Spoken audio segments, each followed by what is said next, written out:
et le nom de votre organisation. Et vous pouvez aussi nous retrouver sur le groupe WhatsApp. Et soyez informés que cette session est enregistrée. Pour y participer aussi, il faut accepter d'être enregistré. Nous vous remercions vraiment de votre coopération pour cette session ECHO.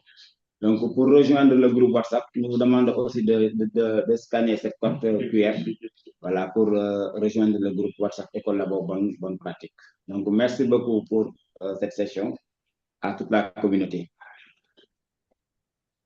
Donc, on va passer à la présentation du cas aujourd'hui, que nous avons l'honneur d'accueillir Dr Babacar Diallo, qui est pharmacien biologiste et responsable du laboratoire du centre, au niveau du centre de santé de Thiès.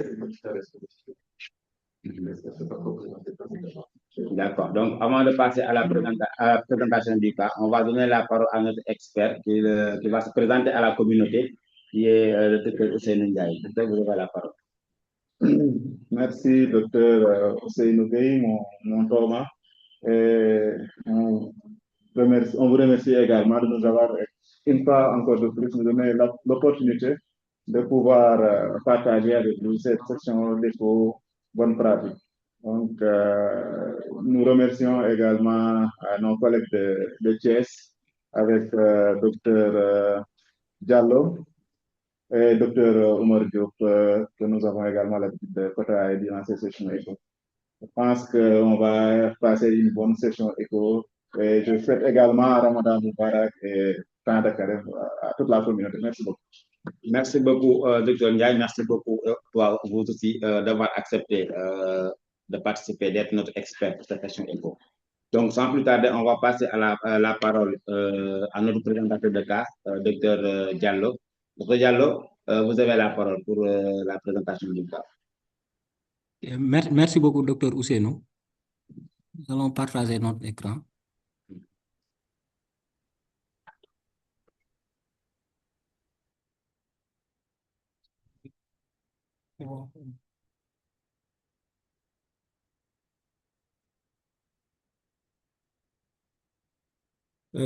Bonjour à tous. Moi, c'est Babacar Diallo, ancien interne des hôpitaux, et également responsable du laboratoire du centre de santé de Thiès. Nous remercions l'ensemble de la communauté ECO, mais également Dr Oumar Diop, qui est mon aîné ici et qui coordonne également les activités de laboratoire de la région de Thiès. Nos remerciements vont également à l'endroit du laboratoire national de référence, et plus particulièrement à le professeur Alimatou, pour les efforts qu'elle fournit, également pour le dépistage, mais également pour le VIH en général.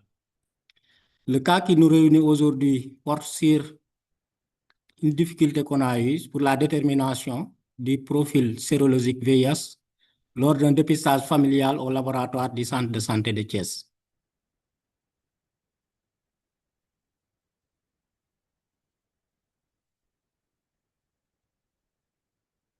Par rapport au domaine SMQ concerné, c'était la phase analytique, mais également la phase post-analytique. Et pour l'intitulé, c'est la gestion des risques. Pour les informations concernant l'échantillon, on avait eu à prélever du plasma pour la détermination de la sérologie à la date du 14/11/2025. La demande a été effectuée par le médecin de prise en charge du centre de santé de Thiès. Et la date de réception également, c'était le même jour, le 14/11/2025. Pour la pertinence, nous avons jugé nécessaire de partager le cas avec l'ensemble de la communauté ECO, parce qu'on a eu des difficultés pour établir les profils. C'est le père et le fils.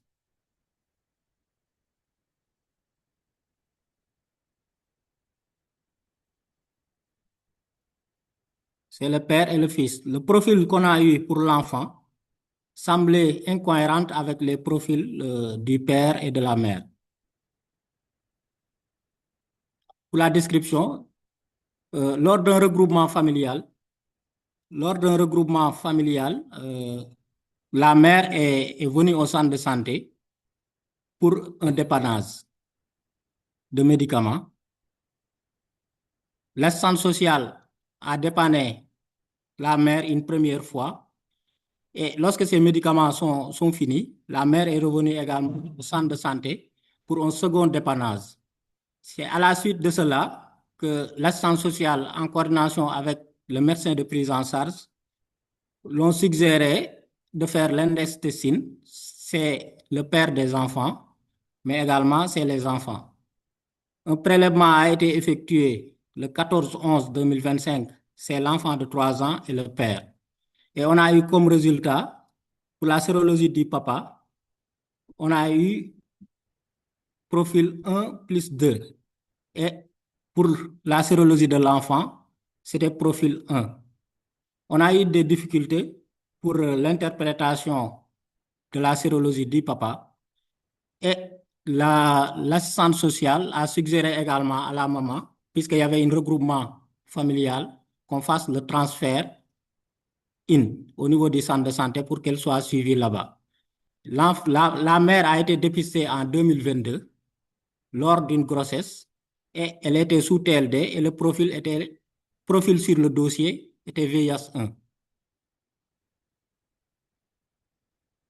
Suite à cela, les difficultés rencontrées pour l'interprétation du profil du papa, un contrôle a été demandé le 20/11/2025. C'est le père, l'enfant de 3 ans, la mère, et un dépistage, c'est l'enfant de 7 ans, parce que l'enfant de 7 ans n'avait pas encore dépisté. Pour les résultats obtenus, c'est la mère. On a eu des incohérences entre le TDR2 et le TDR3. Au niveau du TDR2, la bande 2 était plus foncée que la bande 1.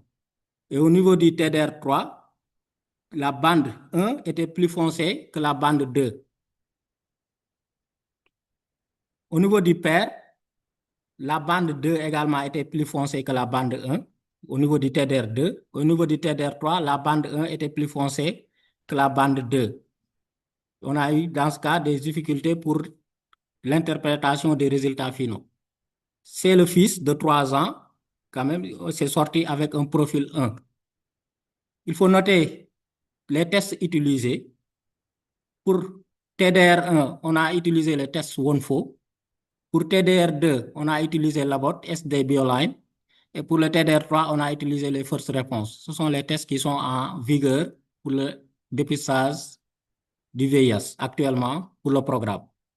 Et pour la fille de 7 ans, la sérologie était négative.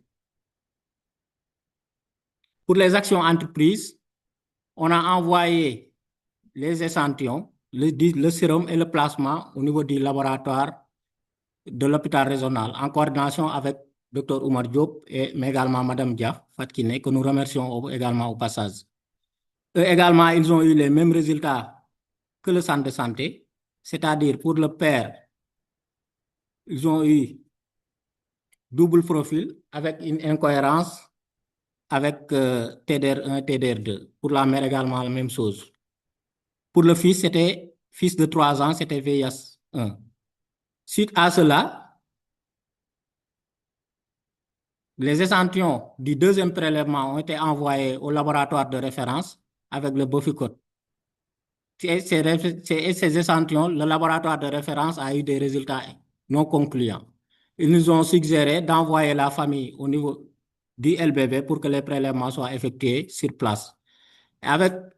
Lorsque la famille a été envoyée au LBV, ils ont confirmé avec le impiment pour la mère ACV1 plus 2, pour le père ACV1 plus 2 et pour l'enfant de 3 ans ACV1.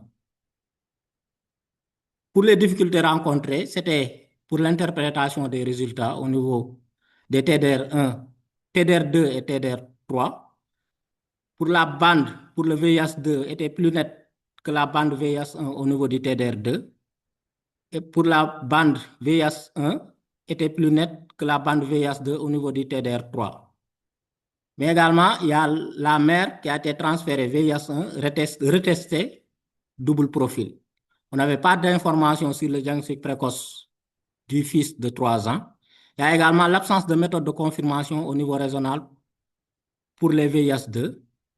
Les profils sérologiques du fils et de la mère, pas parfaitement identiques. Les multiples prélèvements, on a eu à effectuer 3 prélèvements et un retard dans le rendu des résultats. Pour les perspectives, nous suggérons de renforcer l'index des signes, renforcer également le diagnostic néonatal, évaluer l'algorithme de dépistage, réévaluer les tests pour le diagnostic du VIH2 et pour la confirmation, mais également s'ils peuvent nous doter au niveau de la région des tests de confirmation pour le VIH2 et de renforcer la communication également entre les équipes de prise en charge au sein des structures.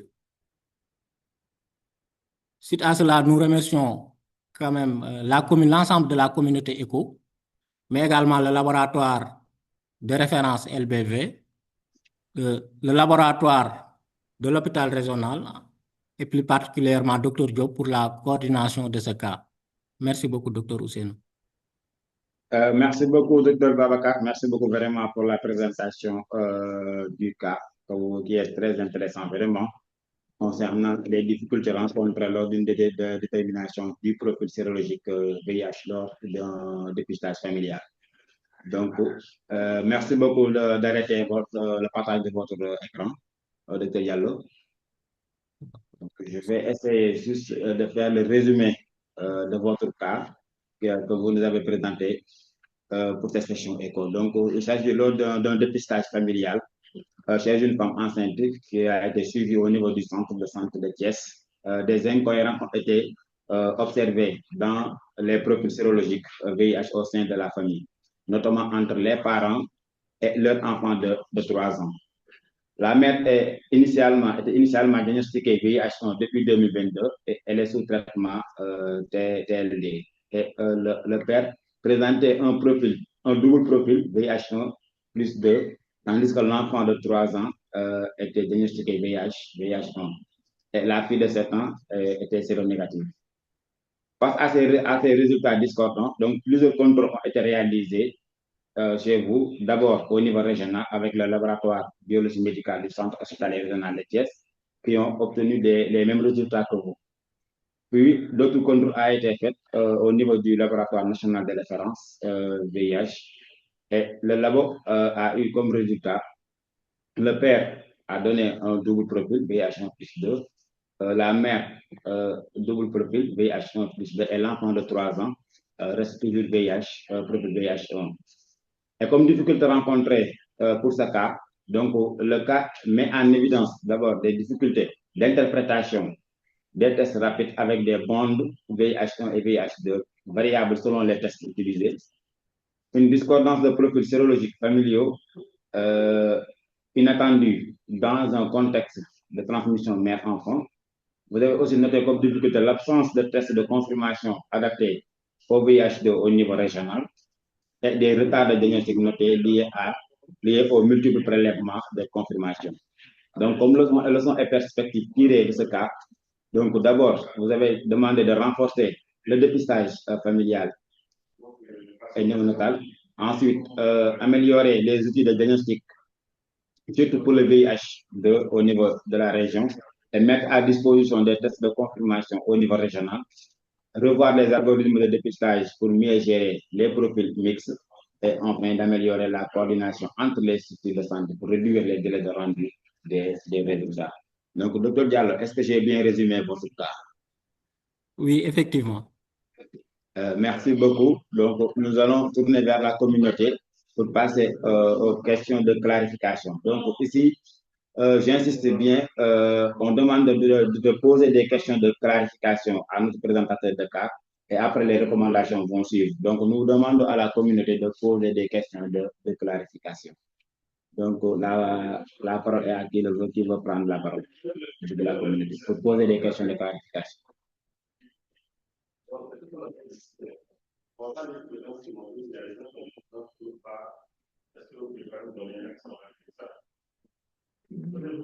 Est-ce qu'il y a des questions de clarification?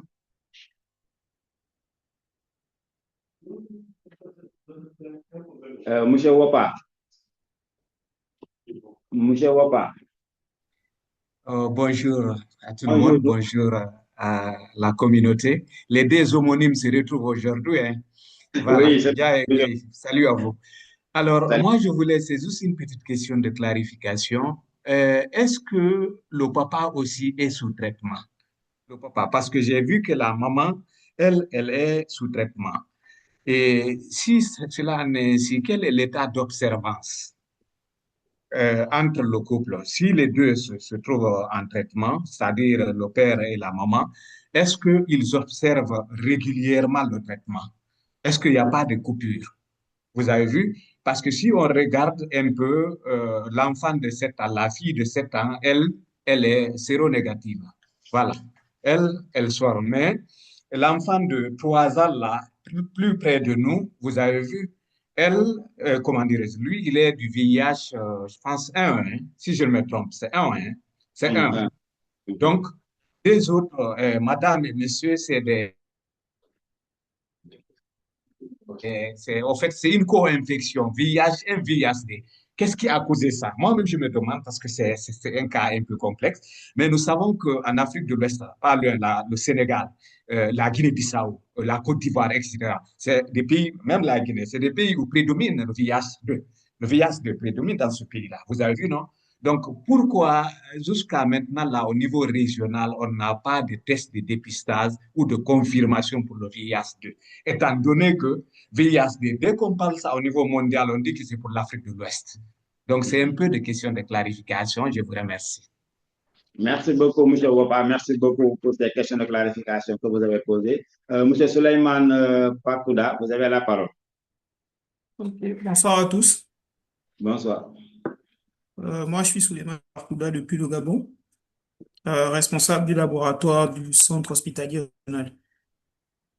Après avoir suivi la présentation de cas, une question me vient à l'esprit pour abonder mon prédécesseur.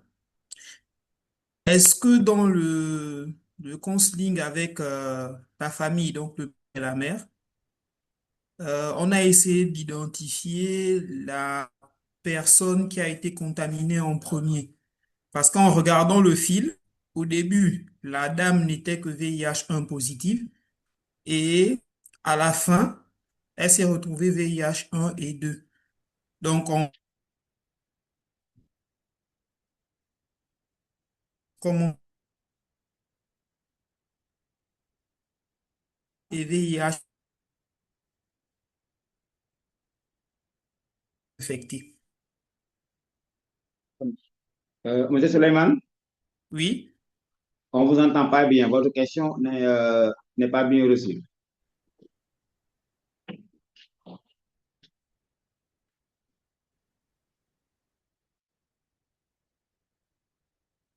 M. Suleiman, Allô? allô, oui, est-ce que vous nous entendez?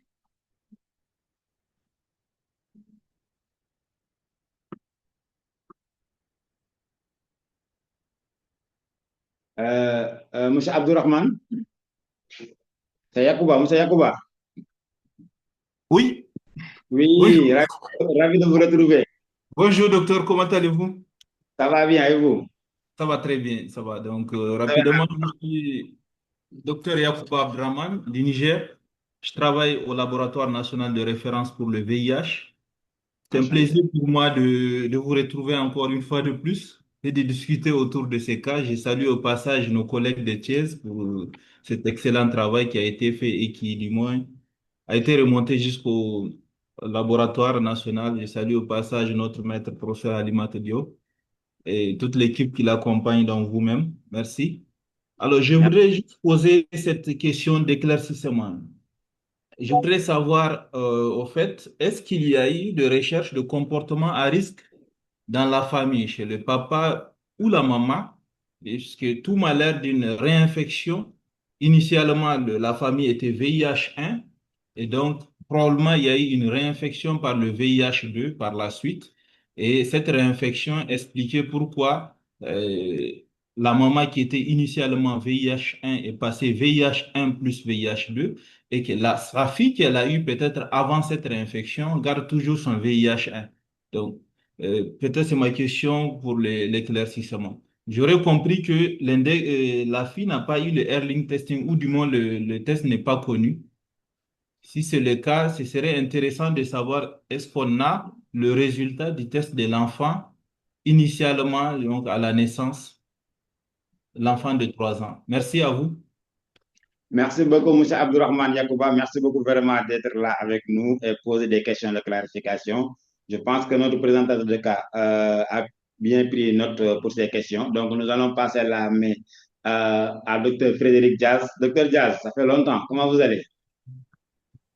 Bonjour, docteur Diop. Bonjour, chers collègues.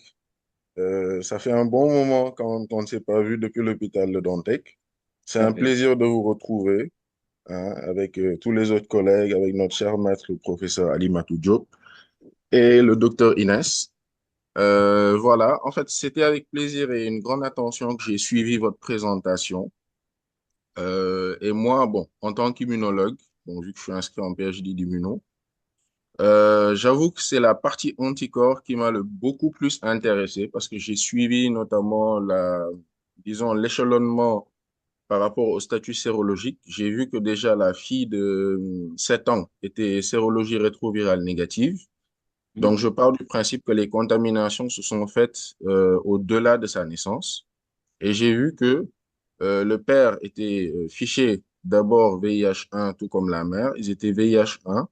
Et la mère, lors de la première grossesse, était VIH1 en 2022, qui coïncide avec la naissance du petit, qui est lui aussi fiché VIH1. Et j'ai vu qu'ensuite, notamment lors des tests, il y a eu cette dualité VIH1, VIH2. Alors, moi, en fait, la première question, bon, je vais commencer d'abord par les aspects un peu techniques, à savoir, est-ce que les temps de lecture ont été respectés et tout? Parce que très souvent, on a tendance à l'observer, bon, notamment lors des tests, en ce qui concerne les tests immunochromatographiques. Avec le temps, on peut avoir en fait des fausses lectures. Disons, si le temps de lecture n'est pas respecté, on peut avoir donc de fausses interprétations, de faux résultats. Donc ça, c'est la première question. La deuxième question, enfin, c'est pas une deuxième question, mais ce sera plus une possibilité d'ouverture vers autre chose dans la mesure où j'ai vu en fait les deux profils et les deux discordances lors des tests. Moi, je me suis posé la question, est-ce qu'il ne s'agirait pas en fait de réactions croisées?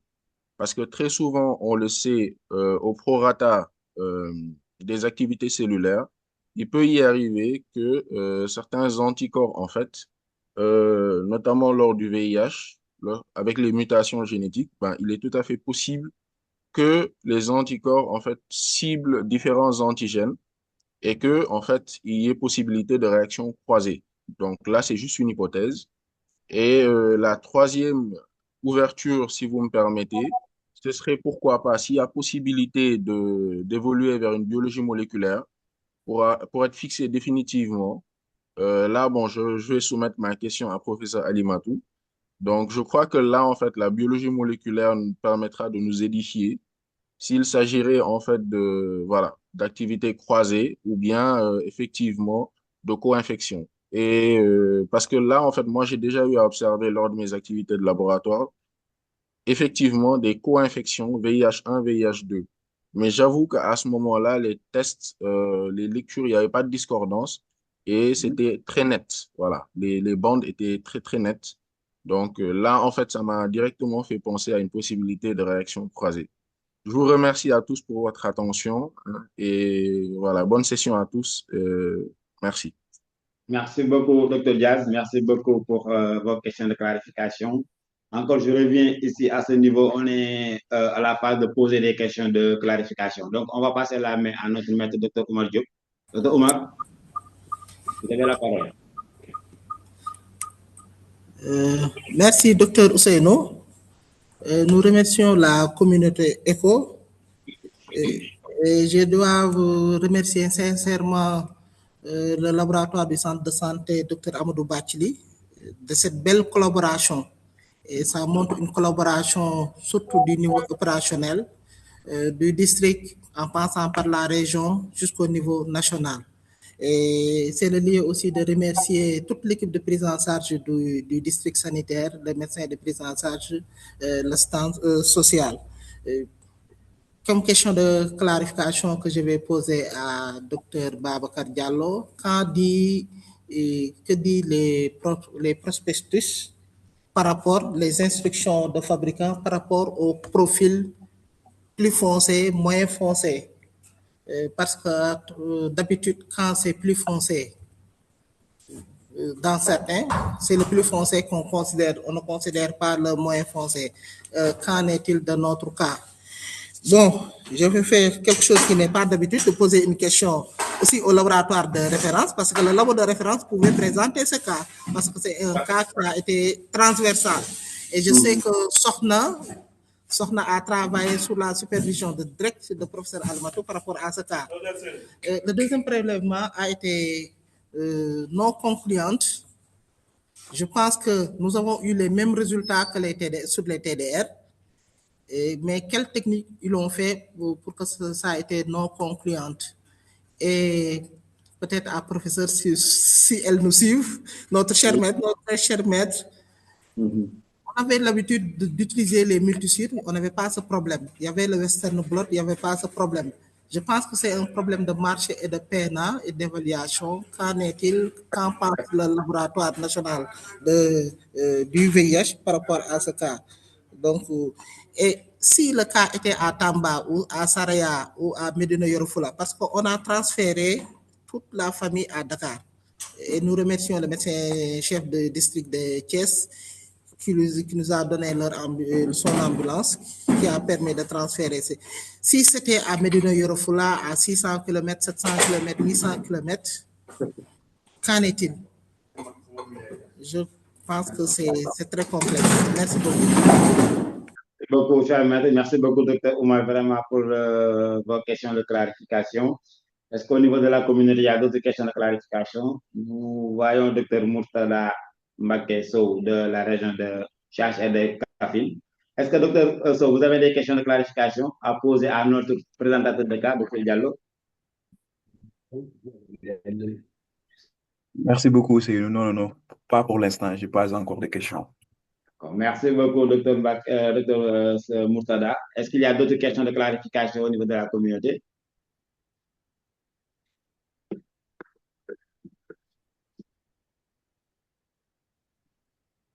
Donc, s'il n'y a pas de questions de clarification au niveau de la communauté, on va passer la parole à notre expert ici. S'il y a des questions de clarification à poser à notre présentateur de cas aujourd'hui. Docteur Hussein, est-ce que vous avez des paroles?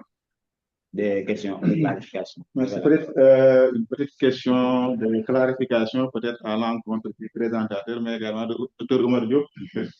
Parce que, bon, à croire qu'il y a un COBAS 5800 à Thiès. Et normalement, le COBAS 5800 est censé pouvoir faire le diagnostic aussi bien pour le VIH1 que pour le VIH2. Et c'est uniquement pour la charge virale qu'on dit que c'est le VIH1. Est-ce que c'est parce qu'il n'y a pas de réactif ou bien c'est parce que, je ne sais pas, c'est pas utilisé en ce sens? Parce que je pense que si c'était possible, on allait épargner la famille, le déplacement vers Dakar. Merci beaucoup pour cette question. Merci beaucoup, Dr. Hussein. Merci beaucoup pour cette question de clarification. Donc, on va passer la parole à notre présentateur de cas pour apporter des réponses aux questions posées. Et je pense bien qu'il y a une question aussi qui a été posée à notre au professeur Alimatou. Elle va apporter des réponses à cette question. Donc, docteur Babacar Diallo, vous avez la parole pour apporter des réponses. Merci beaucoup, docteur Ousseynou. Merci également à l'ensemble des gens qui ont porté une attention particulière par rapport à ce cas. L'ensemble également de la communauté ECHO. Bon, par rapport aux clarifications, il y a certains qui se regroupent. Pour la question de Dr Wopaba, est-ce que le papa était sous traitement? Pour faire un peu l'historique du cas, il s'agit d'un transfert in au niveau du centre de santé. La mère était suivie dans le sud, au centre de santé de Vélingara, depuis 2022. C'est la mère qui a été dépistée en 2022 lors d'un bilan prénatal. Et les résultats qui étaient sur le dossier, c'était VIH-1 et le traitement, elle était sous TLD. Par contre, le papa, sur le dossier, le papa n'a pas été dépisté en 2022. Le dépistage du père a été fait en 2025 ici au niveau de notre centre de santé. Donc, on suppose que le père n'était pas sous traitement. Mais également, les enfants n'ont pas été dépistés en 2022. Il s'agit d'une famille très mobile. Le papa a été affecté ici à Thiès et la mère l'a rejoint ici à Thiès. Et les dépistages le dépistage familial a été fait ici à Thiès au mois de novembre 2025, c'est-à-dire le dépistage du papa, l'enfant de 3 ans, mais également l'enfant de 7 ans. Par contre, la mère était suivie depuis 2022, mais sur le dossier, il y avait eu un moment où elle a arrêté le traitement sur le dossier. Par rapport au comportement à risque, bon, ça, je n'ai pas l'information. Je pense que c'est l'assistante sociale et le médecin de prise en charge qui ont eu à introser la mère par rapport à ça. Et par rapport au diagnostic précoce également, ça également, on n'a pas eu, malheureusement, on n'a pas eu l'information par rapport à l'enfant. Par rapport au temps de lecture, les temps de lecture étaient bien respectés. Et on a fait une fois, deuxième fois. Au centre de santé, c'est ce qu'on a eu. Et le temps de lecture était respecté. Et on l'a fait à plusieurs reprises. Mais également à l'hôpital régional également, eux également, ils ont eu les mêmes résultats. Bon, pour les réactions croisées, je pense par rapport à ça, au LBV, eux, ils ont eu à utiliser le impiment. Je pense que Sokhna va revenir là-dessus. Et pour la question de Dr Diop, c'est sur les prospectus. Sur les prospectus, par rapport au test de deuxième intention qui est en vigueur, c'est-à-dire le SDB online, eux, ils suggèrent, s'il y a une réaction au niveau de la bande de 1 et 2, de prendre la bande qui est la plus foncée. C'est ce qui est écrit sur la notice par rapport au SDB online. Mais par rapport aux forces de réponse, ils n'ont pas précisé s'il y a des bandes au niveau de 1, du VIH1 et du VIH2, de prendre laquelle. Je pense que par rapport à ce qu'on fait le plus souvent en routine, pour le SDB online, on prend la bande la plus foncée entre le 1 et le 2, et si les deux ont une même intensité, de prendre un double profil. Et pour les tests de troisième intention, c'est-à-dire first réponse, ça, si les bandes sortent, il faut prendre les deux. Et par rapport au COBAS 5800, ici, à notre niveau à Thiès, on n'avait pas de réactif. Mais je pense que Sokhna va revenir dessus. Je pense qu'elle a eu à faire ça au niveau du LBV. Je ne sais pas si j'ai répondu à toutes les questions. C'est ce que j'avais noté. Et pour le counseling également de la mère, je pense que ça, c'est l'assistante sociale et le médecin de prise en charge qui ont eu à le faire. Merci. Merci beaucoup, Dr Diallo, d'avoir apporté des réponses aux questions de clarification qui ont été posées. Donc, je pense aussi qu'il y a des questions qui ont été posées au professeur Alimatou qu'elle doit apporter des réponses. Prof, est-ce que vous nous entendez? Oui, docteur Ousseynou, je vous entends très bien et je voudrais remercier vraiment docteur Diallo pour le partage de ce cas et l'esprit de collaboration qui a prévalu vraiment pour pouvoir résoudre tout ça. C'est vrai que c'était pas facile. Il a fallu faire venir les patients depuis Thiès parce que nous-mêmes au niveau du laboratoire, quand on a fait la première fois les tests, on avait eu des choses qui nous semblaient un peu bizarres. Donc, c'est la raison pour laquelle on avait demandé à ce que le prélèvement soit fait au niveau du laboratoire pour pouvoir confirmer tout ça. Donc, c'est un cas effectivement très intéressant. Et pour répondre à la question de Dr Diop, que je salue au passage, c'est vrai, de plus en plus, moi, je dois dire qu'on trouve des cas de discordance. Hein.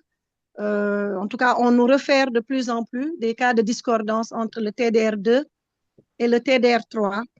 Et c'est lié au fait que deux tests ont été introduits dans notre algorithme sans que cet algorithme soit vérifié. Nous attendons toujours que cela soit fait. Le first response, on ne l'utilisait pas du tout au Sénégal. Il y avait certes le BioLine et puis il y a eu le OneFo aussi en test de première intention.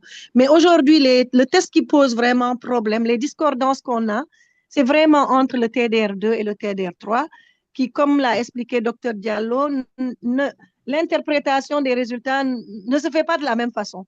Parce que First Response vous dit de considérer les deux bandes dès qu'elles sont présentes, alors que BioLine vous dit qu'il faut considérer l'intensité de la bande. Donc, il faut aussi noter que dans les dernières recommandations de l'OMS, pour le HIV2 ou les doubles profils, il est absolument recommandé d'avoir recours à un test de biologie moléculaire parce que, comme ça a été dit, je crois, tout à l'heure par Dr Diaz, il y a souvent des réactivités croisées. Donc, pour pouvoir régler un problème, en tout cas identifier clairement est-ce que le patient est doublement réactif, HIV1, HIV2, ou est-ce que c'est juste un HIV2? L'OMS aujourd'hui nous dit qu'il faut passer au test moléculaire. Alors, au Sénégal, on a quand même la chance d'avoir un point of care qui se trouve en zone sud, le MPIMA, qui permet de faire la différence entre le HIV1 et le HIV2, aussi bien en diagnostic qu'en charge virale. Donc, Dr Diop, ma suggestion serait que si ça arrive à Saraya ou très loin, qu'un prélèvement soit fait et envoyé peut-être à Kolda, parce qu'à Kolda, je pense qu'ils ont le MPIMA, si je ne me trompe pas, soit à Kolda, soit à Vélingara. Mais en tout cas, il faut qu'on fasse un test moléculaire pour nous assurer. Et ça a même conduit dans les dernières discussions à dire, finalement, est-ce qu'on ne devrait pas reprendre tous nos patients double profil pour savoir est-ce que c'est vraiment des doubles profils. Bon, c'est en discussion avec la DLSI, mais voilà, de plus en plus, vraiment, je dois reconnaître qu'on nous rapporte des cas de discordance. Et c'est important parce que si on dit que le patient est HIV2, alors qu'en réalité, ou qu'il est HIV1 ou 2, alors qu'en réalité, c'est juste une réactivité croisée, ça pose un problème pour la mesure de la charge virale. Donc, voilà ce que je voudrais dire, c'est inviter les collègues qui ont des cas de discordance de profil, peut-être à envoyer les échantillons dans un site où il y a une machine qui peut faire le distinguo entre le HIV1 et le HIV2. On en a en zone sud, je crois qu'il y en a à Ziguin, à Bignona, à Bunkiling, peut-être Sorna pourra me corriger.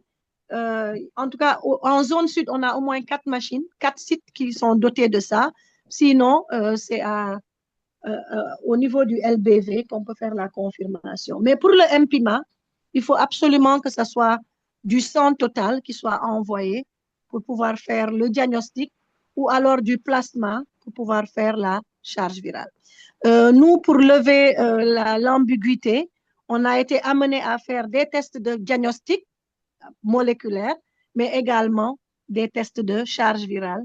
Et je crois que c'est ça qui nous a vraiment permis, finalement, de conclure par rapport au profil des patients. Peut-être dire aussi un dernier élément par rapport à la transmission mère-enfant.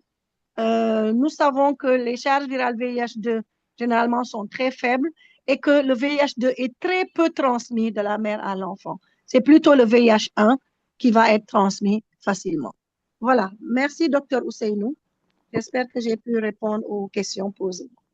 Merci beaucoup, professeur. Merci beaucoup d'avoir apporté des réponses aux questions posées. Donc, je pense que toutes les questions ont été répondues, qui ont été posées par la communauté. Donc, merci beaucoup encore à notre présentateur de cas. Donc, on va passer à la communauté s'ils ont des recommandations à donner pour ce cas d'aujourd'hui. Est-ce qu'il y a des recommandations? Est-ce que, M. Wopa, est-ce que vous avez des recommandations à donner? M. Wopa,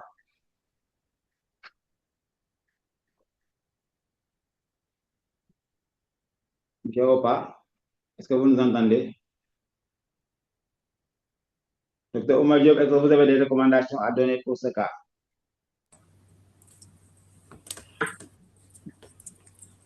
Oui. Vous avez la Comme l'a dit le professeur, je pense qu'il nous faut une cartographie des imprimants parce que les VIH de plus en plus, on en a. Cartographier les imprimants pour pouvoir faire, faire d'abord une recommandation pour confirmer les VIH2 et de cartographier les imprimants, voir leur dispersion au niveau national pour bien confirmer ces VIH2. Et aussi, notre recommandation de renforcer la collaboration entre les différents niveaux opérationnels, district, régional et national. Il ne faut pas se lever et donner des résultats dont on n'est pas sûr.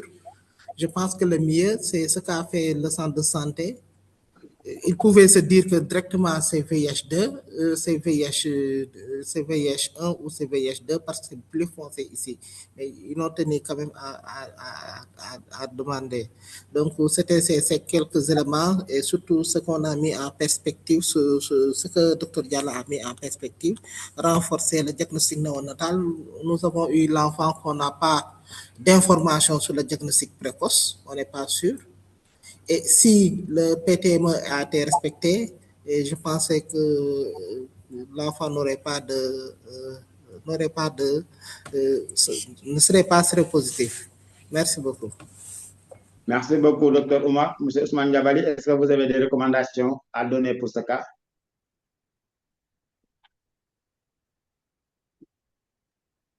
Bonsoir, docteur Diallo, pour la présentation. J'ai suivi avec intérêt et surtout la récente recommandation du professeur Alimar Diop, et je salue de passage. Moi, personnellement, je n'ai pas de suggestions ni de recommandations et ça va très bien. Voilà. Merci beaucoup. Merci beaucoup. Docteur Frédéric Diaz, est-ce que vous avez des recommandations?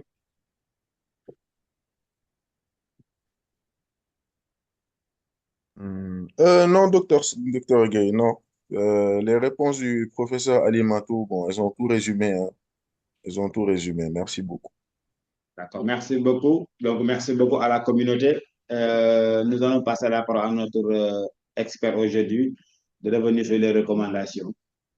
Docteur Ousseynou, vous avez la parole. Merci beaucoup, Dr Ousseynou. On va répéter plusieurs fois les Ousseynou. En tout cas, c'est vraiment un privilège de partager cette intéressante session avec vous. Et également remercier le professeur Ali Matou qui est vraiment derrière cette initiative-là. On remercie Dr Diallo de nous avoir proposé ce cas-là qui est vraiment intéressant et très instructif. Également pour son ouverture et pour avoir vraiment essayé de collaborer entre les différentes structures. Dr Oumar Diop également, on ne va pas le rater. Je pense qu'il a toujours été égal à lui-même. Je pense que dans la région de Thiès, il a un excellent travail dans ce sens où il essaie vraiment de fédérer les forces qui sont là-bas. Donc, pour les recommandations, bon, je n'ai plus le temps de parler parce qu'il n'y a pas beaucoup de recommandations. Donc, c'est le Dr Oumar Diop qui a vraiment formulé 3 principes par recommandation, à savoir la cartographie des imprimants pour confirmer les VIH2. Et comme professeur Alimatou l'a déjà dit, il y a quelques imprimants quand même qui sont au niveau du sud, notamment dans la région de Sédhiou, à Boungoubéni, au niveau de la région de Kolda, également à Djiringala, il y a également un imprimant à Dona. Mais je pense qu'il faut vraiment que la cartographie soit vraiment élargie pour tous les prestataires. Également de renforcer la collaboration. Je pense qu'on peut prendre le modèle de Thiès entre les différents niveaux, que ce soit au niveau poste, au niveau district, mais également au niveau région, également et au niveau interrégion, qu'on puisse vraiment collaborer. C'est cette collaboration-là qui nous a amené à avoir ce cas qui a été référé au niveau du laboratoire national de référence. Également renforcer la PTME. Je pense que si on avait vraiment atteint les objectifs de la on n'allait pas avoir ça. Parce que la femme a été dépistée en... Quand c'est au niveau patient, Monsieur Assis, voilà. Je pense que la femme a été dépistée en 2022 Et normalement, si la PTM avait vraiment marché, on n'allait pas avoir un enfant qui est vraiment infecté par le VIH. Et je pense, 4 ans après, on a encore un autre cas de, et on ne sait pas les résultats qui ont été. Je pense que le présentateur l'a déjà dit. On n'a pas eu le retour du diagnostic précoce qui a été effectué. Parce qu'à l'issue de la PTM, normalement, l'enfant devait être dépisté. Je pense que c'est une recommandation qui va à l'encontre du programme pour vraiment renforcer, même s'il y a beaucoup d'efforts vraiment qui sont fournis, mais vraiment de renforcer le suivi des femmes enceintes. Je pense que c'est les quelques recommandations qui ont été formulées par la communauté. Merci beaucoup, Dr. Ousseynou. Merci beaucoup pour le résumé de ces recommandations. Donc, Dr. Diallo, est-ce que ces questions qui ont été posées ont été bien traitées et que vous pourrez mettre les recommandations en pratique chez votre laboratoire? Dr. Diallo, est-ce que vous êtes là? Oui, docteur. Bon, effectivement, nous, au niveau de notre structure, il y a une bonne collaboration, mais on va toujours renforcer cette collaboration-là entre l'assistante sociale, le médecin de prise en charge et le laboratoire. Donc, Merci. Donc, merci beaucoup, vraiment. Merci beaucoup aussi d'avoir accepté de nous présenter le cas d'aujourd'hui avec toute l'équipe de Thiès, en commençant par Dr. Omar Diop, vraiment qui fait un excellent travail pour les sessions éco dans la région de Thiès. Donc, on va juste parler de notre expert aujourd'hui, qui est Dr. Ousseynou Ndiaye, qui est biologiste chercheur au niveau du Centre régional de recherche et de formation à la prise en charge clinique, qui nous a fait l'honneur d'être notre expert aujourd'hui pour ce cas. Donc, Dr. Ousseynou, on vous donne la parole de se présenter et de passer à votre présentation.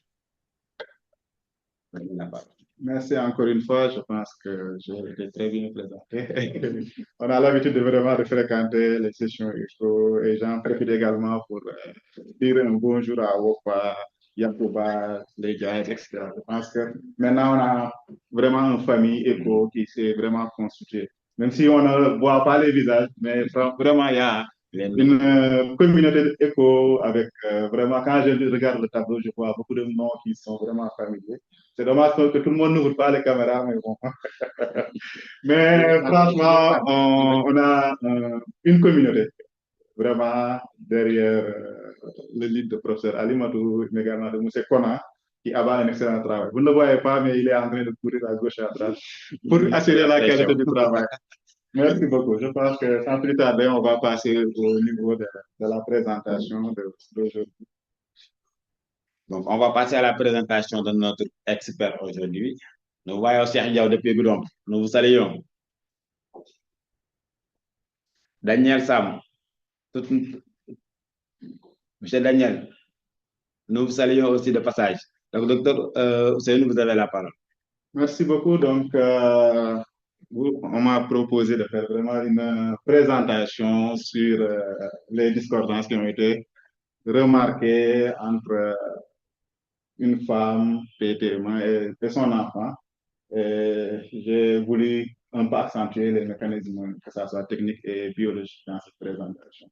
Donc, pour cette présentation, nous allons suivre le plan suivant. Je vais proposer un petit, quelques diapos de contexte épidémiologique du VIH au Sénégal, faire des rappels sur le marqueur de l'infection, marqueur sérologique et moléculaire de l'infection à VIH, les lignes directives avec les différentes recommandations, les algorithmes qui sont utilisés au Sénégal, mais également revenir sur le problème qui nous réunit aujourd'hui. Diapositive. Donc, là, c'est un diapo vraiment. On a terminé un atelier de quantification et il y avait beaucoup de présentations. Et j'ai voulu prendre quelques slides pour le partager avec la communauté. Je l'ai emprunté des collègues qui avaient fait des présentations, notamment sur cette slide-là, c'est le Dr Bamba qui est au niveau du CNRS qui avait fait la présentation, qui résume un peu la situation épidémiologique du VIH au Sénégal en 2024 avec une prévalence de 0,3%. Selon le spectrum qui a été utilisé, avec 47 710 patients qui sont dans notre corps. Et les enfants, 2200. Papa André, à quelque chose.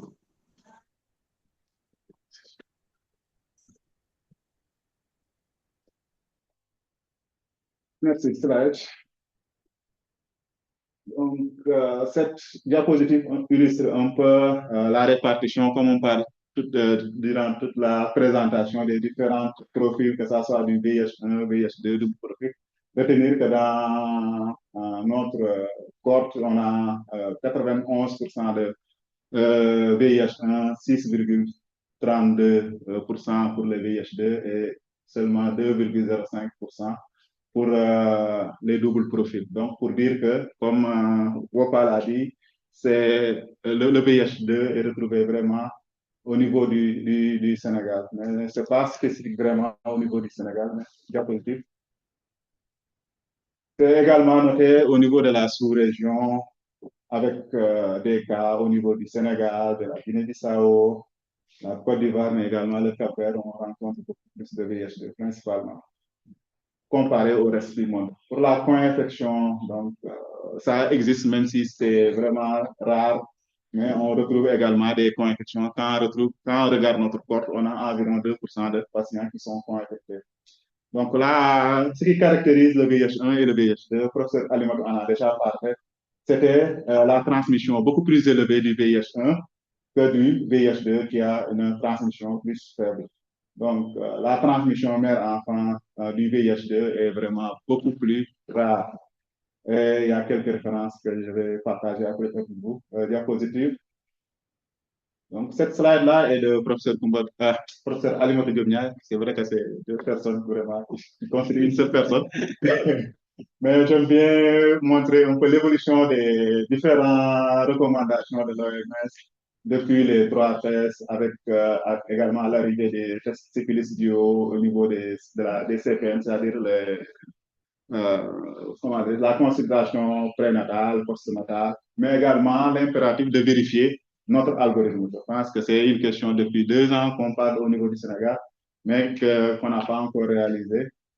Mais les défis diapositives avec les directives de l'OMS, c'est qu'on puisse vraiment, pour éviter les erreurs de diagnostic, il faut vraiment qu'on puisse utiliser des tests de qualité, des tests vraiment qui sont vraiment évalués aussi bien par le fournisseur, mais également par le pays. Utiliser des tests en série avec un algorithme à 3 tests, répéter le dépistage avant le début du traitement, mener des études de vérification, mais pas encore réalisé au niveau du Sénégal, mais également mettre en place un système d'assurance qualité avec des contrôles de qualité externes qui sont réalisés régulièrement au niveau des différents laboratoires. Mais également, parmi les recommandations fortes de l'OMS, c'est toujours d'utiliser des tests de syphilis duo pour les femmes enceintes, mais également dans les populations clés. Donc, rappelez que cette diapositive également a été présentée durant cette atelier de quantification par le Dr Patfal et au niveau de la DLC, qui gère tout ce qui est dépistage au niveau du programme. Diapositive. Cette diapo, c'est de Pauline, donc j'ai essayé vraiment de représenter tout le monde avec vraiment les informations qui ont été partagées. Et cette slide-là, ce n'est pas encore adopté au niveau du Sénégal, mais ça repose le problème de profil au niveau de nos coachs.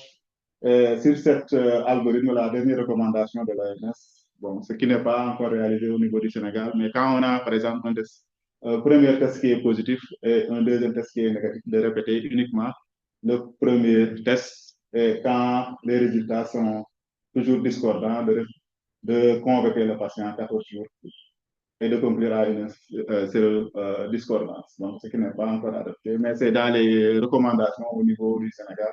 Et il faut s'attendre à ce que cette recommandation arrive à votre niveau. Donc, cette stratégie n'est pas encore adoptée, mais il y a la confirmation également qui fait partie des recommandations fortes du programme pour que quand on a des profils doubles ou bien des VIH2, que ça soit confirmé par des tests de PCR. Donc, professeur Alimadou en a parlé. Je pense que c'est une recommandation qu'on a mis dans les guides qui sont en train d'être élaborés, qu'à chaque fois qu'on a sur le plan sérologique des profils 2 ou bien des doubles profils, qu'on fasse la confirmation avec les plateformes qui sont disponibles. de biologie moléculaire. Donc ça, c'est l'algorithme qui est actuellement utilisé. Et je disais tout à l'heure, là où on met déclaré négatif avec 2 tests, donc maintenant, il faut considérer que c'est une discordance et convoquer le patient 14 jours après. Donc cet algorithme, normalement, doit être révisé incessamment. Et sur cet algorithme, les 3 tests sont le OneFu, qui est utilisé en première intention, le BioLine, qui est utilisé pour la première confirmation, le professeur Alimata en a parlé.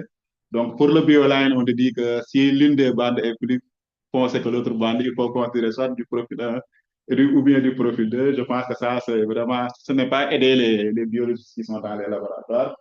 Également, pour la 3e confirmation, c'est post-réponse qui est utilisé.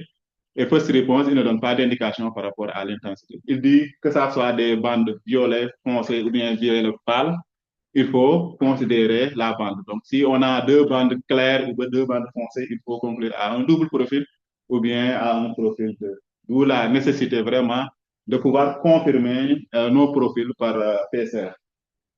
Donc là, c'est l'évolution un peu des marqueurs avec le gold standard. Je voulais juste insister sur le fait que les tests moléculaires vraiment sont plus sensibles et arrivent en premier ou bien ont une fenêtre sérologique vraiment plus réduite. À partir du 10e jour, on peut vraiment conclure à un résultat, là où on doit attendre 2 ou 3 semaines pour les tests de 4e ou bien les tests de 3e génération. D'où la nécessité vraiment de pouvoir adapter ces tests moléculaires. Diapositive. Donc là, c'est l'algorithme de dépistage des enfants pour le diagnostic précoce. Donc je ne vais pas revenir sur toutes les interprétations, mais ce qui est important à retenir, c'est que quand on a un résultat positif, il faut le confirmer et mettre le patient sous traitement le plus rapidement possible. Et également, quand on a un résultat négatif, à la fin de l'allaitement, au 14e mois, il faut faire la sérologie pour pouvoir conclure. C'est également une diapositive que j'ai empruntée chez Marie John, qui est un peu responsable du PTM au niveau du programme. Donc, pour le diagnostic précoce, donc on n'a pas uniquement le MPUMA, il y a le système conventionnel avec le COBAS 5800 qui peut diagnostiquer aussi bien le VIH1 que le VIH2 et on peut utiliser du DBS donc pour un peu faciliter le transport. Donc, même si pour la charge virale, c'est uniquement pour le VIH1. Rappelez également que le COBAS 5800 est présent dans, je pense, 5 régions du Sénégal, aussi bien à Thiès, Ziguinchor, à Diourbel, etc. Kaolack, je pense qu'on a ces plateformes. Les MPUMA également. La facilité, c'est que c'est des tests qui sont unitaires, faciles à utiliser, et moins compliqués. Et le résultat, on peut l'avoir le jour même. Mais il faut utiliser du sang total pour le diagnostic précoce ou bien du plasma pour la charge virale. Donc, on a la particularité du Sénégal, c'est qu'on a le profil 2 qui est vraiment plus représenté au sud. D'où le fait que les imprimants ont été plus mis dans les régions sud au niveau centre ou bien au niveau des régions nord. Donc, ça, c'est un peu les aspects biologiques, techniques, laboratoires purs, donc, que je voulais un peu rappeler. Et sur ce qui est positif, donc, sur la difficulté qu'on a aujourd'hui, c'est la discordance de profil entre une mère qui est double profil et un enfant qui est profil 1. Diapositive. Donc, juste rappeler que pour la transmission verticale, c'est-à-dire la transmission mère-enfant, sans aucune intervention, il faut noter que il y a plus de risques de transmettre le VIH1 que le VIH2.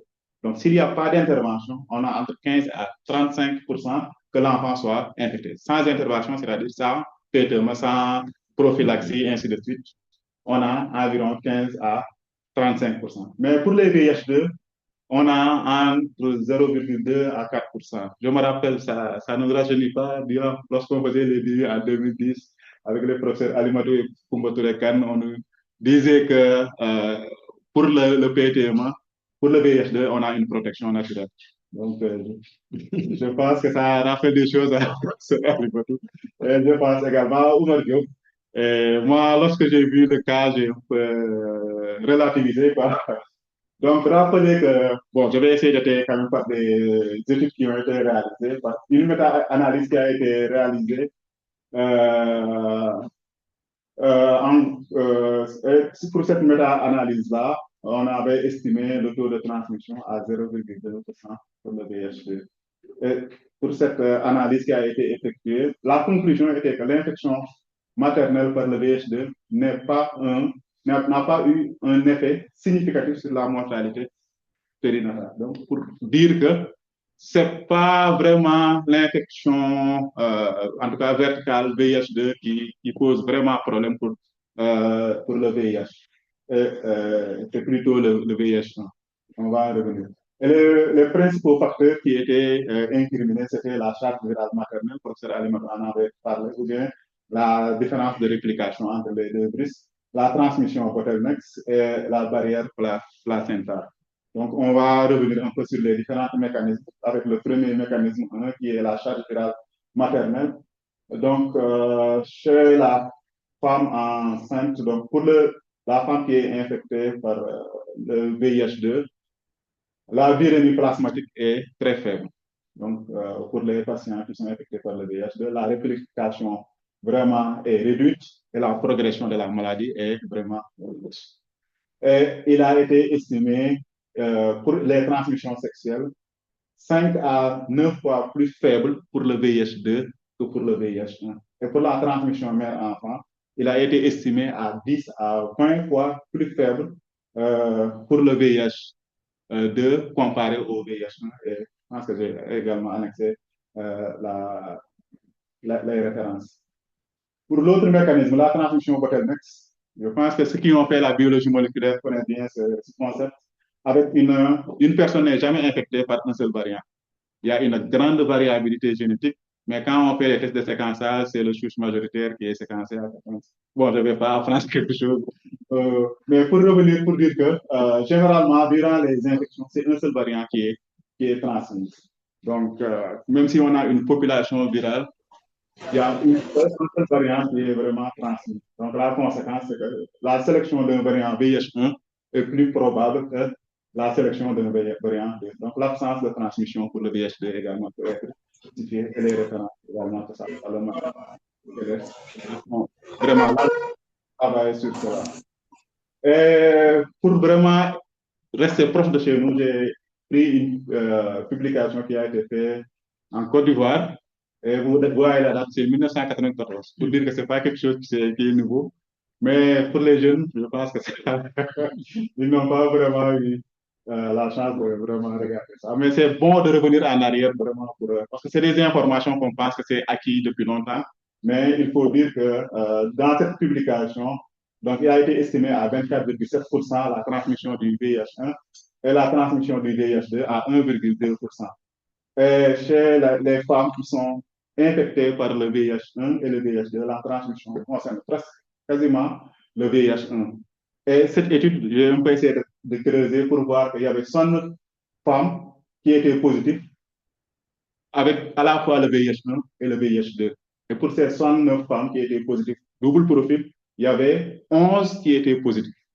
Et sur ces 11-là, les 10 étaient uniquement profil 1 et il y avait un seul enfant qui était double profil. Je pense que ça, on peut répondre à notre cas. Ce n'est pas vraiment extraordinaire d'avoir une femme qui est double profil et qui transmet une infection VIH1 à son enfant. Parce que c'est largement documenté. D'où le terme de transmission sélective qui est vraiment très fréquente dans notre contexte. Donc, on va revenir sur l'interprétation de notre cas. Je ne sais pas si je vous ai convaincu, mais pour notre cas d'aujourd'hui, il s'agit d'une femme séropositive VIH1, VIH2 et qui a été vraiment confirmée sur le plan moléculaire. Parce qu'il y a un grand travail qui a été réalisé à Thiès pour vraiment s'assurer qu'au niveau sérologique, que ça soit l'algorithme qui a été utilisé, on a eu vraiment la femme double profil, père double profil, l'enfant profil 1, l'autre fille négatif. Et ça s'est confirmé au niveau moléculaire avec les résultats qui ont été publiés sortis par le LBV, où on avait la même chose avec la femme qui est double profil, la mère, le père également double profil et l'enfant qui est profil. Donc, l'explication probable, c'est vraiment, on peut penser à une transmission sélective du VIH. Les mécanismes, c'est la charge virale VIH2 qui est vraiment très faible. La réplication lente du VIH2, vraiment qu'on ne retrouve pas beaucoup dans le sang. Et puis la sélection, la transmission par bottleneck, où c'est vraiment un seul variant qui est transmis. Et,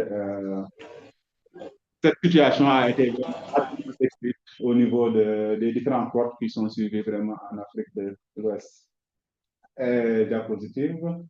Donc, pour le laboratoire, les points importants qu'il faut retenir, c'est que quand vous avez des cas de co-infection au niveau sérologique, que ça soit double profil ou bien VIH2, il faut faire la confirmation par la PCR.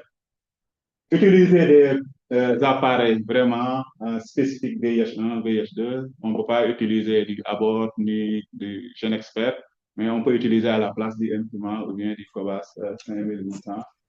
Documenter les différents cas de discordance qu'on a eu. Je félicite les collègues de Thiès et notifier au niveau du programme ces cas. Comme ça, dans ces situations vont se présenter, que ça ne soit pas une surprise. Ces observations importantes, c'est bon pour la surveillance épidémiologique au niveau du sein, mais également une meilleure compréhension de la transmission mère-enfant.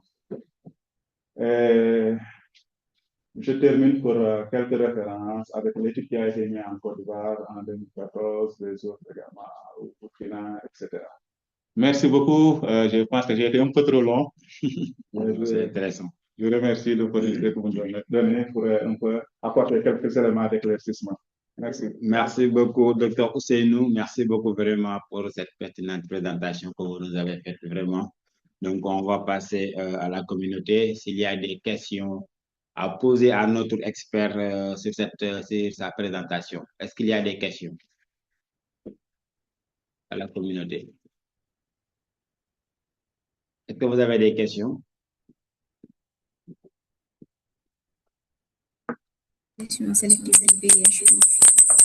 Dr. Omar?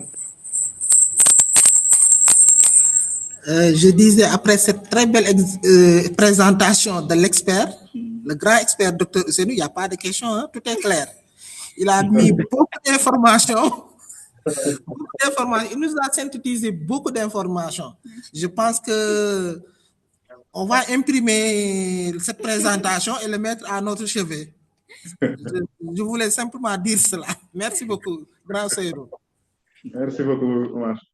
Merci beaucoup, Dr. Omar. Vraiment, il y a une question sur le chat. Il dit qu'a posé Ibrahim Youssouf.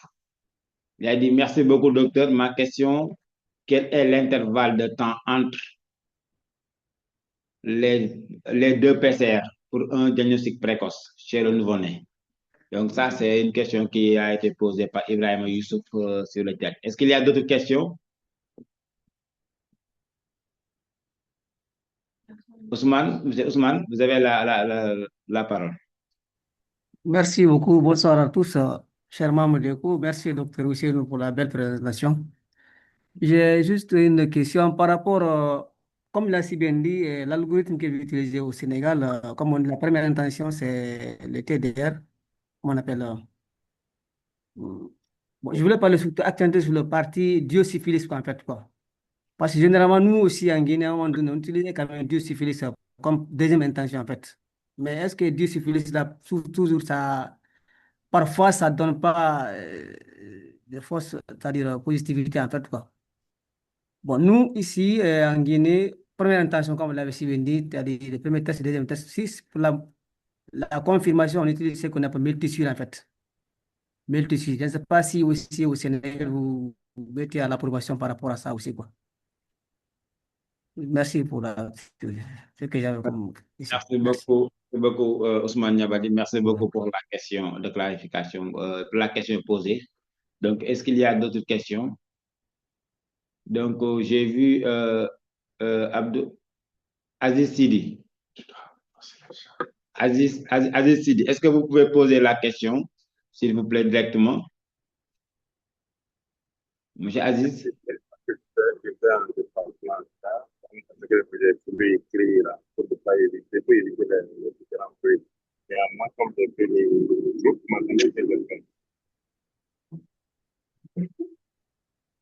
Donc, on va essayer de... Parce qu'on vous appelle... Vous avez des difficultés de connexion, monsieur Aziz. Donc, on va essayer de lire la question. C'est que faire face à des tests non concluants sur la même personne depuis plus de 2 ans? Je pense que c'est la question. Exactement. D'accord. L'expert a noté la question. Est-ce qu'il y a d'autres questions au niveau de la communauté?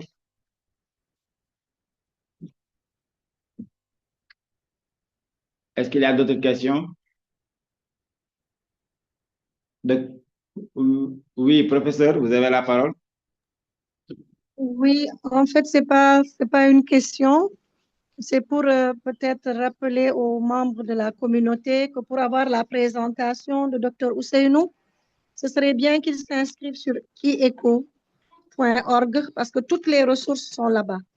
Voilà, merci beaucoup, Dr Ousseynou, pour cette très belle présentation. Merci. Merci beaucoup. Docteur Babacar, est-ce que vous avez des questions à poser? Notre présentateur de cas, est-ce que vous avez des questions à poser à notre expert? Merci, docteur Ousseynou. Par rapport aux questions, je n'ai pas actuellement de questions.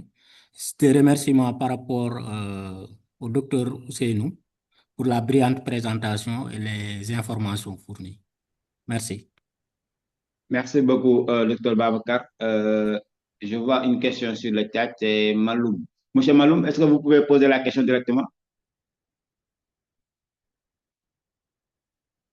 Maloum, est-ce que vous pouvez poser la question directement?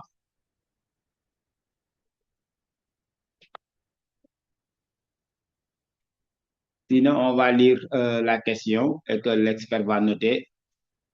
Il demande, peut-on remettre un résultat de HIV négatif après test sur bandelette détermine négatif sans faire ELISA? Donc, je pense que c'est la question qui a été posée par Malou. Est-ce qu'il y a d'autres questions au niveau de la communauté?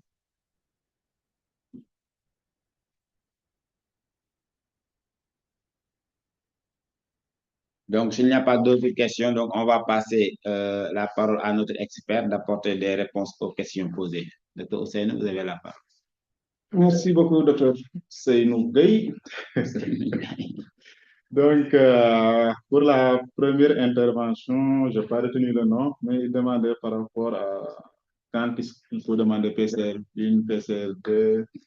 Je pense que si j'ai pas passé beaucoup de temps sur l'algorithme, mais il faut retenir que si on a un résultat qui est négatif, donc la confirmation, c'est après l'allaitement, 2 mois après l'allaitement. Au Sénégal, on fait 12 mois d'allaitement et 2 mois, on attend 2 mois, ce qui fait 14 mois, on fait la confirmation sérologique. Mais par exemple, pour les recommandations de l'OMS, c'est 6 mois. Si tu as un résultat qui est PCR négatif, on attend 6 mois après pour faire la confirmation. Maintenant, si le résultat est positif, là, il ne faut pas attendre. Quand on a un résultat de PCR positif, il faut directement mettre l'enfant sous traitement et demander également immédiatement la deuxième PCR. Il ne faut pas attendre. Donc, c'est de suite. Le jour même où vous recevez l'enfant, vous pouvez faire la deuxième PCR de confirmation. Donc, Ousmane également, on le remercie. Il a parlé des tests syphilis duo qui sont utilisés dans les algorithmes. Je pense que nous, on a le syphilis duo chez les femmes enceintes, mais on l'utilise en première intention.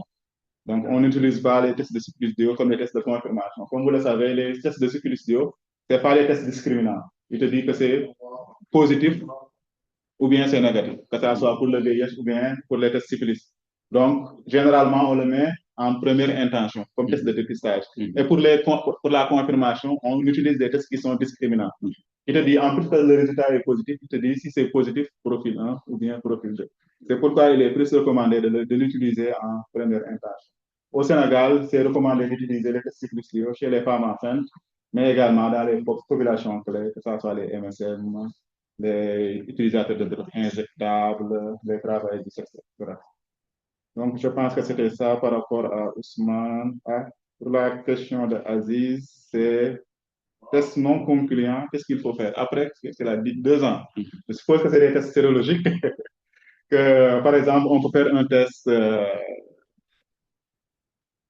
premier test c'est positif, deuxième test c'est négatif, tu n'arrives pas à conclure. Ce qui est recommandé, c'est d'attendre 14 jours ou bien de l'envoyer au niveau du laboratoire national de référence qui va soit faire la sérologie ou bien faire les tests techniques moléculaires, en tout cas adaptés pour régler le problème. Mais attendre 2 ans, je pense que c'est beaucoup, mais il faut savoir que la conduite, c'est de vraiment, si vous n'arrivez pas à conclure, de l'envoyer à la référence.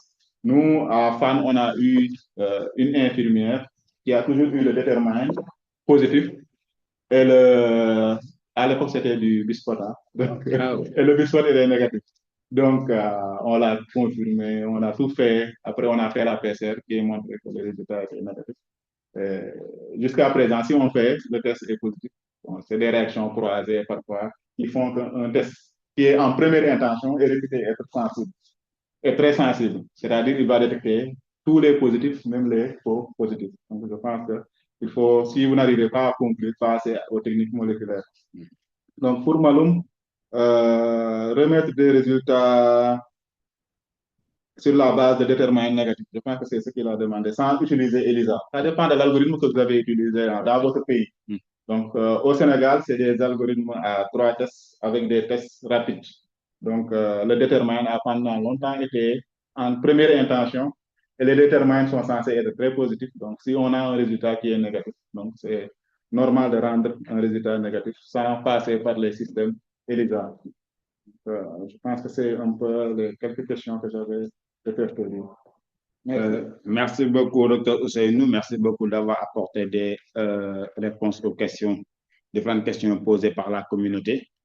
Donc, je pense que s'il n'y a plus de questions, donc... Ah, Dr. Omar, vous avez levé la main. Dr. Omar.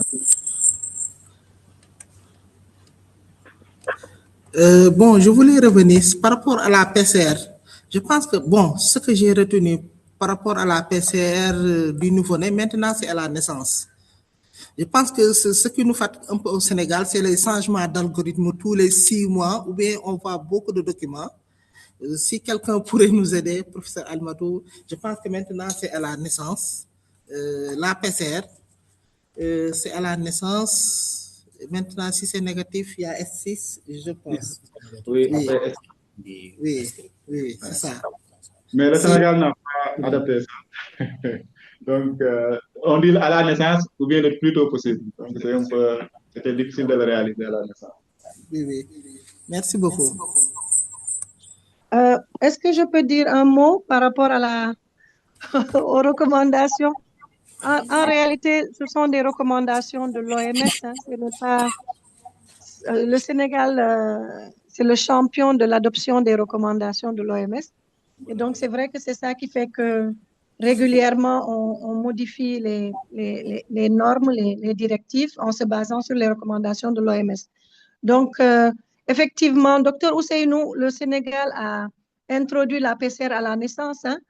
L'OMS disait ça dépend du cas, là, ça dépend si la femme a une charge virale supérieure à 1000 ou si on ne connaît pas son statut avant l'accouchement.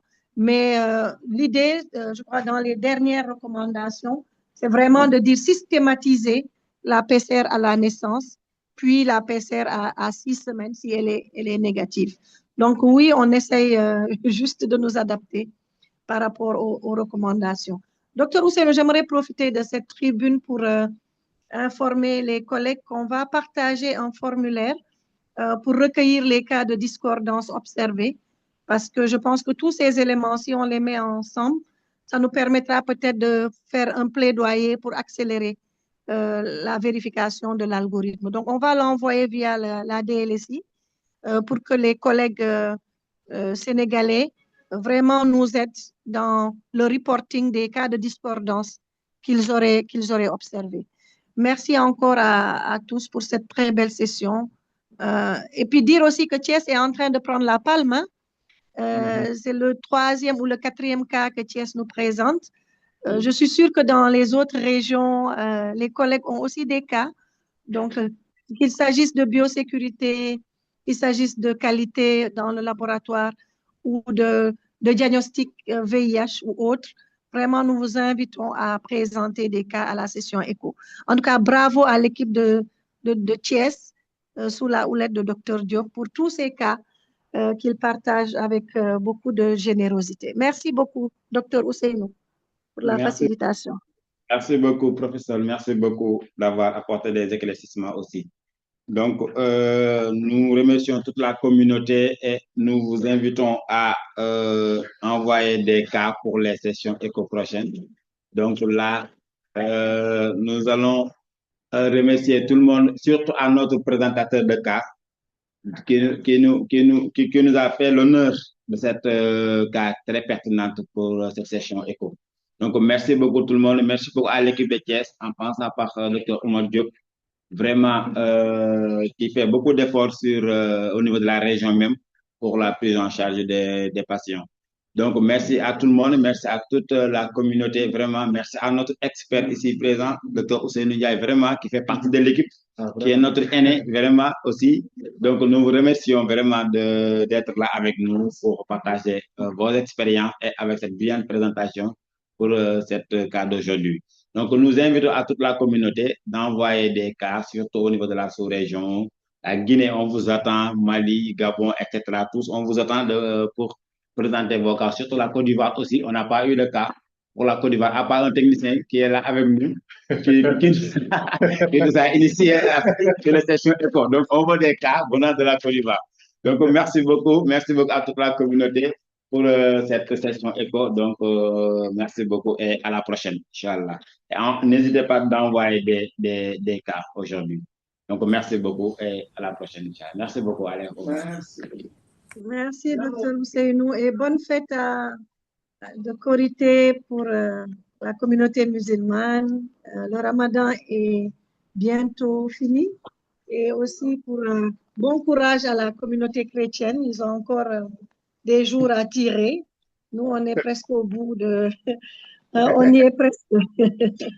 Allez, merci. Bonjour, cher maître, merci beaucoup. Merci. Merci beaucoup à tous. Merci. Merci, au revoir. Au revoir. Au revoir.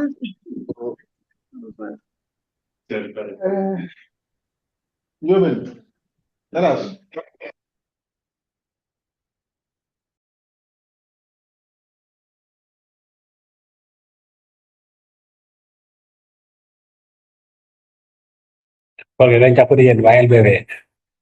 Terusin.